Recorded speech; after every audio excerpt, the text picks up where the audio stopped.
In this video, you will learn how to go live on Instagram. So hey, I am Sam and welcome to our channel How to Guide It. If you want to go to live on Instagram, you have to follow this video. But before starting the video, make sure to like and subscribe our channel and press the bell icon so you can never miss any update in the future. And you can also follow us on social media. So links are in the description box. So let's start the video. So first of all, if you want to go live, you have to open Instagram application, and now you will go to your profile section, and now I will show you few scenarios in which you can go live on your Instagram application. So you will click on the plus icon which is on the right side of the page on the top side.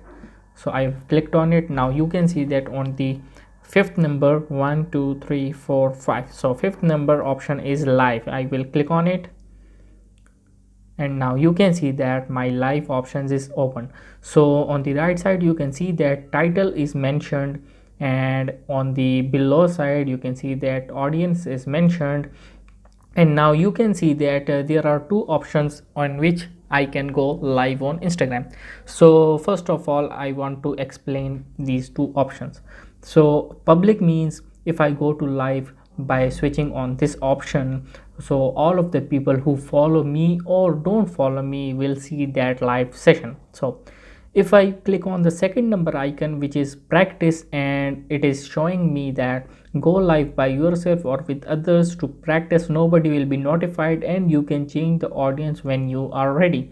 So if you want to go to live on Instagram, and if you want to go live as a private and you don't want to show that live to anyone on Instagram or specific people on Instagram, so you will choose that second option. But if you want to go live on Instagram and you want that only your close friends should see your live, you will go to your profile, and now you will click on the three lines, and now you will go to your settings, and now you will go to your privacy, and now you will switch your account from professional or creator to your private account.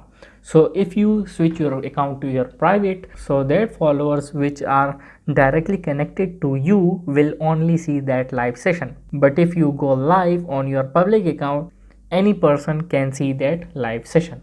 So let me show you again that live session. So I will click on again the live session, and now you can see that on the bottom side you can select any filter of for that live session. I have shown you that I can select any title, I can add any title. So for example, I will write that winner selection. So winner selection, so it is erasing, so I don't know, but I can add a title to this live. I can also choose the audience according to my need, and on the below the audience tab you can see that calendar type icon is mentioned, and I will click on it, and now you can see that I can schedule a live video on my own time, so from which I can start a video. So you have to give a video title, you have to give the start time. For example, I want to go to live on Monday 28 November, and I will specify that time, and I will click on done. So it will give me a reminder on that specific time that I have to go live on this time. So this is the simple process of going live on Instagram. If you found this video helpful, make sure to like and subscribe our channel and press the bell icon so you can never miss any update in the future. And if you have any confusions in your mind, you can ask them in the comment section below. I will see you guys in the next video. Till then, bye bye.